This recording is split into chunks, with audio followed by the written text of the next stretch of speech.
Have you ever realized you're not sad, you're just empty? You wake up, you function, you smile, but nothing inside you responds anymore. But somewhere deep inside you know the truth. Joy didn't leave loudly. It didn't collapse in a moment. It didn't announce its exit. It slipped out quietly while you were still praying, still believing, still doing all the right things. That's the most unsettling part. Because when joy disappears, life doesn't fall apart immediately. Your routine stays intact. Your faith language still works. Your morals still hold. But your soul feels hollow, and that emptiness is not random. In Scripture, emptiness is rarely punishment. It is warning. It is God saying something is shifting inside you, long before your life shows visible cracks. Joy doesn't vanish suddenly. It leaks, slowly, silently, almost politely. The songs that once broke you open now barely touch you. Prayer feels more like obligation than hunger. Your heart feels tired, but you can't explain why. And the scariest part, most people won't notice anything is wrong, because numbness doesn't scream. It whispers.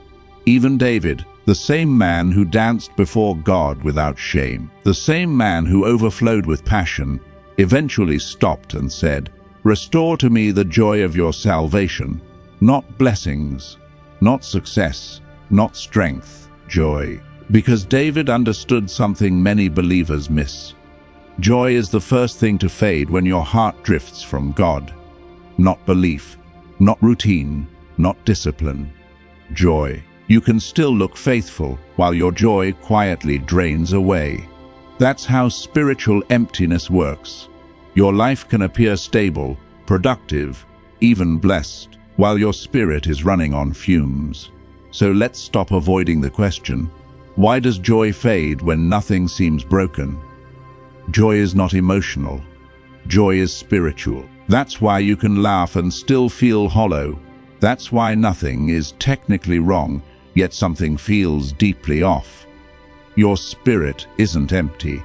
It's crowded with noise, with opinions, with notifications, with endless stimulation, but never satisfies, but never stops either. You wake up already consuming. Before your feet hit the floor, your mind is flooded. News, messages, clips, comparisons, reactions, and none of it gives you rest. You scroll, not because you're curious, but because silence feels uncomfortable now.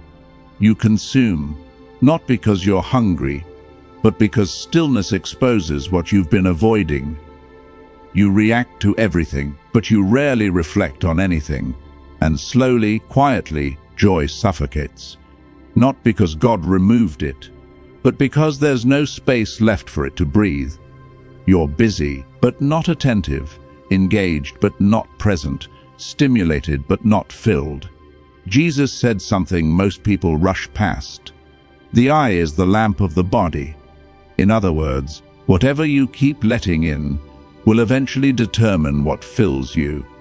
If your inner world is constantly fed with noise, your spirit grows restless. If it's fed with comparison, joy thins out.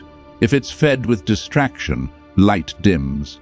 This is why joy fades even when life looks full. You didn't lose joy because your life lacks meaning. You lost joy because your spirit is overloaded with things that can stimulate you, but cannot sustain you. Entertainment can distract you. Information can inform you, but neither can nourish your soul. Only God can do that. And until something is removed, nothing new can enter. Joy doesn't return when you add more. It returns when you make room. That's the uncomfortable truth most people avoid. Life feels heavier than it should, not because everything is falling apart, but because you've been carrying it by yourself. You wake up already tired, not from lack of sleep, but from the quiet pressure of holding everything together. You push through your days. You manage responsibilities.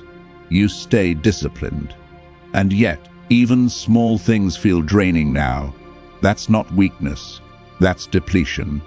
Nehemiah said something most people overlook. The joy of the Lord is your strength, not motivation, not willpower, not routine joy. Which means when joy fades, strength fades with it. That's why nothing excites you anymore. Why everything feels like effort. Why your days feel heavy even when nothing major is wrong. Your body might be rested, but your spirit is exhausted. Some of you aren't tired because you've been hurt. You're tired because you've been self-sufficient for too long. You've been relying on discipline instead of dependence, structure instead of surrender, control instead of connection. And while discipline can keep you moving, it cannot keep you alive. Joy cannot survive disconnection. You were never meant to carry life alone. You were designed to draw strength from something deeper than yourself. No amount of productivity can replace presence. No amount of effort can substitute intimacy with God. This is where many people resist the truth. They defend the distance. They explain the drift. They normalize the numbness. But restoration doesn't begin with explanation. It begins with honesty. If you feel your heart drifting, don't justify it. Don't minimize it. Just admit it. God, I've been doing this on my own. I'm coming back. That sentence carries more power than you realize, because joy doesn't return when you try harder. Joy returns when you reconnect. And a returning heart never goes unanswered. Strength follows joy, and joy always follows return. Sometimes joy leaves, not because life is broken, but because your heart is drifting. Nothing dramatic happens. No collapse, no crisis. Just a gradual distance you didn't notice forming. God rarely shouts at first. He whispers, he nudges, he unsettles, he removes the sense of closeness you once took for granted. And one of his loudest whispers is the absence of joy. Because when joy fades, you pause. You start asking questions. You become aware that something isn't right. You have abandoned the love you had at first. Notice what he doesn't say. He doesn't say you lost faith. He doesn't say you stopped believing. He doesn't say you walked away. He says love cooled. And when love becomes routine, joy collapses. You can still pray without passion, still serve without desire, still obey without intimacy. But joy cannot survive where love has thinned. That emptiness you feel may not be rejection. It may be restraint, God pulling back not to punish you, but to wake you up. Because constant comfort can keep you drifting longer than pain ever could. Sometimes God allows the absence of joy to expose the absence of attention, to interrupt autopilot faith, to break familiarity, to call you back to relationship, not religion. That hollow feeling may be God saying, "You're farther than you think." Not with anger, not with condemnation, but with urgency. Come back. Not to performance, not to routine, to love. Because God is not interested in your activity if it costs you intimacy, and he will always disrupt comfort to restore connection. The absence of joy is not the end, it's the signal. And signals are meant to be answered. Here's the truth most people miss. Joy is not something you chase. You don't manufacture it. You don't force it back through effort or emotion. Joy is something God restores, and restoration is not random. God doesn't tease you with joy and then withhold the path back to it. He restores it intentionally, consistently, and relationally. Not through striving, not through distraction, not through pretending everything is fine, but through return. Every time joy fades, Scripture reveals a doorway back, and it always begins the same way, not with doing more, but with coming home. God restores joy the moment a heart stops running and starts returning. Joy cannot survive in a heart that hides. The more you suppress, avoid, pretend, the heavier everything becomes. David said, When I kept silent, my bones wasted away. My strength was drained. He wasn't losing joy because life was hard. He was losing joy because his heart was closed. Pretending you're okay while carrying unspoken battles will slowly starve your soul. Joy needs space, and honesty creates it. The moment David stopped hiding, everything shifted. I acknowledged my sin, and you forgave me. Not just forgiveness, release. Honesty doesn't weaken you, it frees you. Sometimes the most spiritual prayer you can pray is, God, I'm not okay, and I don't want to pretend anymore. Joy flows where truth is allowed. Your spirit was designed for God's presence, the way lungs were designed for oxygen. Anything outside of it feels suffocating. You can stay busy, stay entertained, stay surrounded, but your soul knows the difference between noise and presence.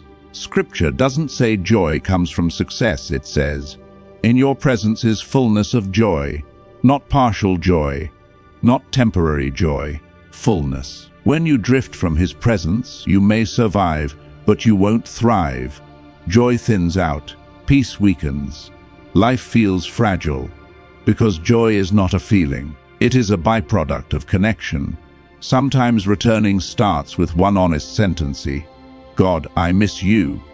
That sentence opens a door God never refuses. Joy fades when life feels meaningless. Joy ignites when you remember you were created for something eternal. God doesn't just heal you, he reassigns you. Purpose reignites joy. Joy isn't something you chase. Joy is someone you walk with. Jesus didn't come to give happiness. He came so joy would have a name, and that name would stay with you, even in silent places. So here's the question you can't avoid. If joy is missing right now, what part of your heart have you stopped giving to God? Joy doesn't disappear without a reason, and it doesn't return without response. Sit with that, pray through that, and when you're ready, don't pretend everything is fine. Type joy as a declaration. God, restore what life has drained. The real question is this: are you willing to let him rebuild what you've been surviving without?